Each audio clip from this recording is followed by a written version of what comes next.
नमस्कार साथियों, स्वागत है आप सभी का अपने इस ऑफिशियल यूट्यूब चैनल के ऊपर। आज के इस वीडियो में हम बात करेंगे एक ऐसे टॉपिक के बारे में जो सभी का बड़ा ही फेवरेट और सभी का पसंदीदा टॉपिक भी है, and that is financial freedom.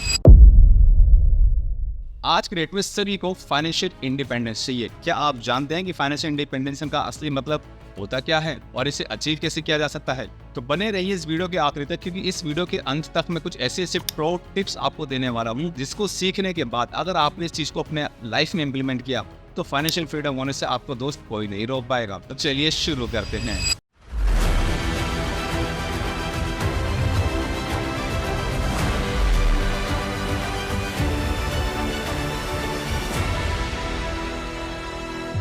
तो सबसे पहले तो दोस्त बात करते हैं कि what is a financial freedom.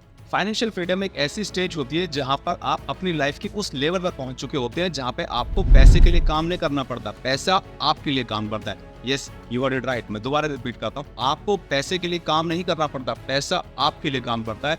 आपको छोटी छोटी चीजों के लिए सोचना नहीं पड़ता कि भाई बच्चों की फीस कैसे भरूंगा, मैं बिजली का बिल कैसे भरूंगा, मैं रेंट कैसे दूंगा।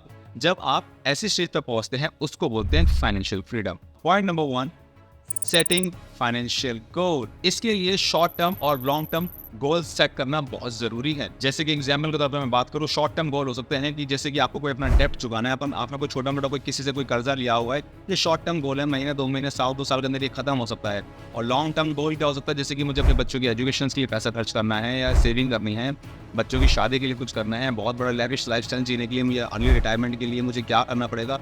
ये सब आपकी लॉन्ग टर्म्स की गोल्स हैं। और शॉर्ट टर्म्स की गोल होते हैं कि जो डे टू डे चैलेंजेस आते हैं आपके लाइफ के अंदर, इनको आप कैसे रिजॉल्व करेंगे। Now step number 2, create a proper budget and track spending. अब यहाँ तक तो आपने गोल्स अपने सेट कर लिए कि मेरे शॉर्ट टर्म गोल्स क्या हैं और मेरे लॉन्ग टर्म्स गोल क्या है। अब नेक्स्ट स्टेप आता है, अब उसको ट्रैक करने के लिए, उसको मेंटेन करने के लिए हमको सबसे पहले अपना बजट बनाना पड़ेगा कि कैसे हम इसको मेंटेन कर पाएंगे अपनी इनकम के हिसाब से। आपको ये पता होना चाहिए कि आपके घर के अंदर पैसा कितना आता है और कहाँ से पैसा आता है। जैसे सपोज अगर आप कोई जॉब करते हैं, आप कोई बिजनेस करते हैं या फिर आप कोई सेल्फ एम्प्लॉयड है, तो आपको देखना पड़ेगा आपकी मंथली इनकम कितनी आ रही है आपके पास और आपके मंथली के एक्सपेंसेस कहाँ जा रहे हैं। इनकम वर्सेस एक्सपेंसेस का रेशो पता लगता है, आपको पता लग जाता है कि मैं इनकम के अगेंस्ट पे एक्स्ट्रा पैसे कहाँ खर्च कर रहा हूँ और कहाँ मुझे करने चाहिए थे। बजटिंग के लिए दोस्त मैं आपको एक छोटा सा बहुत खूबसूरत और बहुत प्यारा फॉर्मूला दे देता हूँ जिसको मैं पर्सनली खुद अपने लाइफ के अंदर इम्प्लीमेंट करता हूँ, and that is the 50-30-20 rule. Now 50% वहाँ जाना चाहिए जहाँ पे बहुत ही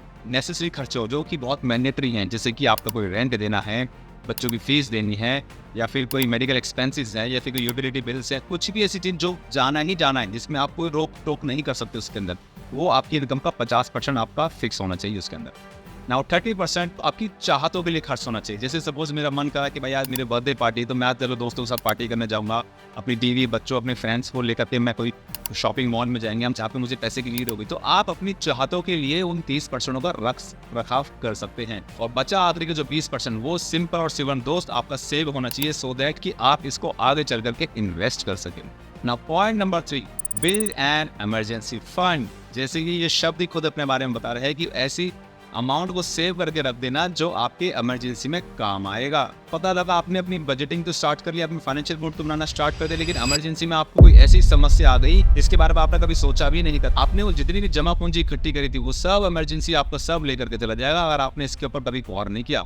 इमरजेंसी फंड का सीधा सा मतलब होता है कि कुछ इतना फंड जमा कर लेना कि आपको बिना पैसे के लिए 6 महीने से लेकर साल भर तक आपको कभी सोचना ना पड़े। अगर कल को आपकी, मैं कहता हूँ, इनकम भी नहीं आती आपके पास, तो आपके पास इतना फंड्स होना बहुत जरूरी है कि आपकी अगले, मैं कहता हूँ, 6 महीने से लेकर के साल भर तक अगर आपके घर में 1 रुपये की भी इनकम नहीं आती तो भी आपको सोचना ना पड़े, आप टेंशन फ्री जी पाएं। सपोज अगर आप 10,000 रुपये आप कमाते हैं तो 10,000 मल्टीप्लाई बाय 6 करिए, दैट मीन 60,000 आपके पास होना चाहिए, या फिर मल्टीप्लाई बाय 12 कर लेते हैं 1 साल के अंदर, तो दैट मीन 1,20,000 आपके पास होना ही चाहिए। अगर आपकी सैलरी 20,000 है तो मल्टीप्लाई बाय 6 मल्टीप्लाई बाय 12 कर सकते हैं। अगर आपकी सैलरी 1 लाख है तो multiply by 6 and multiply by 12 करते हैं।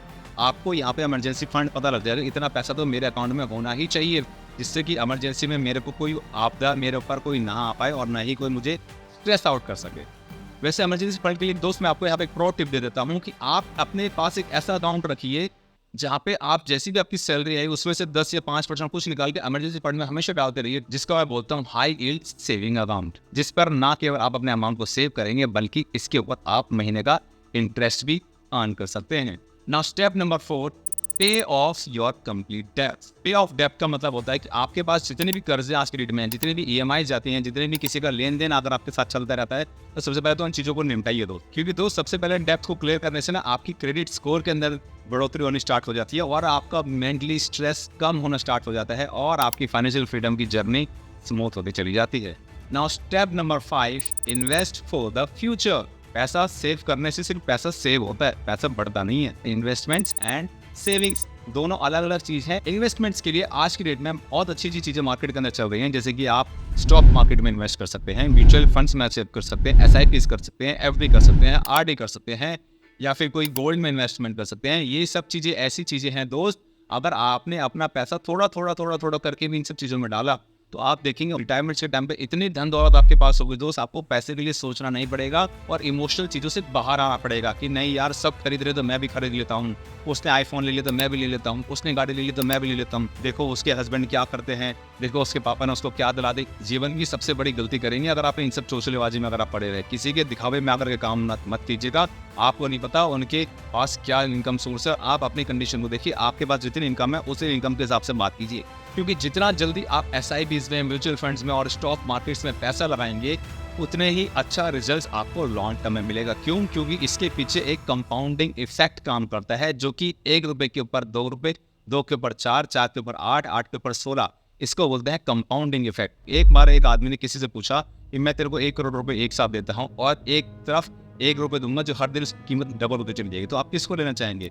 इस कंसेप्ट को सुनने के बाद कोई भी एक आम इंसान होगा तो कहेगा अच्छा भाई 1 रुपए का क्या करूंगा, एक काम कर तो 1 करोड़ रुपए की मेरे को दे, मैं इससे अपना जीवन सेट कर दूंगा, अपनी लाइफ सेट कर दूंगा। तो दोस्त आप बिलीव करेंगे कि उस 1 करोड़ की कीमत 1 करोड़ ही रहेगी आखिरी के 30 दिन तक। लेकिन जो बंदा 1 रुपए को एक्सेप्ट करता है तो दैट मीन उसको पता है आज 1 है, कल ये 2 हो जाएगा, फिर 2 का 4, 4 का 8, 8 का 16, 16 का 32, फिर 64, ऐसे करते करते मल्टीप्लाई होता चला जाएगा हर दिन। तो आप देखेंगे महीने के खत्म होते होते उसके पास इतनी वेल्थ क्रिएट हो चुकी होगी दोस्त, आपने कभी अंदाजा नहीं लगाया होगा। तो जो भी आप कमाते हैं उसका 10% आप SIP में अगर आप डाल देते हैं तो वही SIP का पैसा धीरे धीरे कंपाउंडिंग इफेक्ट के साथ 17-18% के आसपास आपको रिटर्न देंगे ही देंगे। रियल लाइफ एग्जाम्पल के बारे में बात करता हूँ कि वॉरेन बफेट, उनको कौन नहीं जानता। वो कहते हैं कि उन्होंने अपनी पहली इन्वेस्टमेंट 11 साल के अंदर करी थी। जब वो 11 साल के थे तब उन्होंने पहला पैसा अपना इन्वेस्ट किया था मार्केट के अंदर।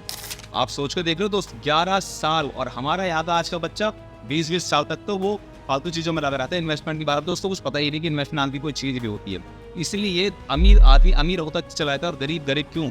क्योंकि अमीर के पिताजी, अमीर की फैमिली उनको इन्वेस्टमेंट का कंसेप्ट सिखाती है, ना कि बेटा हमारे घर में ये हो गया, उसने ये कर दिया। ये सब जितनी बकवासबाजी हमारे इमोशनल, हमारे देसी फैमिलीज में चलती है ना, इंडियन फैमिलीज में चलती है और कहीं नहीं चलती है।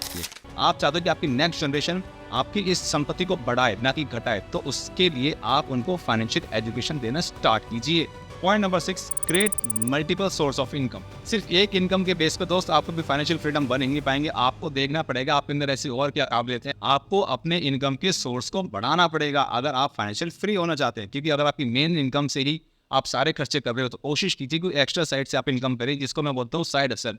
इसके ऊपर मैंने बहुत ही खूबसूरत वीडियो भी बनाई है, अगर आपने नहीं देखा तो स्क्रीन पर मैं उसका थंबनेल दे देता हूँ, जिसमें हमने बात करी कि how to convert your profession into profit.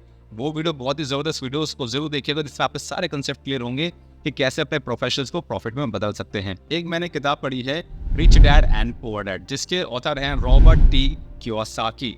इतनी खूबसूरत, इतनी बेहतरीन किताब शायद ही मैंने अपने जीवन में आज तक पढ़ी है। जो भी आज मैंने अपनी लाइफ के अंदर अचीवमेंट की, that is just because of this book only. अगर ये मेरे जीवन में मेरे गुरुओं ने अगर मेरे को ये किताब नहीं दी होती तो शायद आज मैं यहाँ नहीं होता, शायद आज मेरे कंसेप्ट क्लियर नहीं होते और शायद हम भी आज उस भीड़ का हिस्सा बन करके रह जाते। ये क्या है इसी किताब के अंदर? इस किताब का जैसे कि नाम है रिच डैड पुअर डैड, अरे अमीर बाप और गरीब बाप। एक इंसान होता है रॉबर्ट T. कियोसाकी, जिनके 2 पिता होते हैं। अब आप इसको कुछ गलत मत समझ लेना। एक पिता तो उनके रियल पिता होते हैं और दूसरे पिता वो अपने फ्रेंड के पिता को भी अपना पिता मानता था, जो कि उनकी लाइफ में बड़ा इम्पैक्ट डाला उन्होंने। उनके खुद के पिताजी वो कहते थे बेटा जितनी चादर उतने पैर, जबकि उसके जो दोस्त के पिता थे वो कहते थे कि बेटा आप बड़े सपने देखो और ये दिमाग लगाओ कि वो चीज़ें मेरे पास कैसे आएंगी, उस पर काम करो।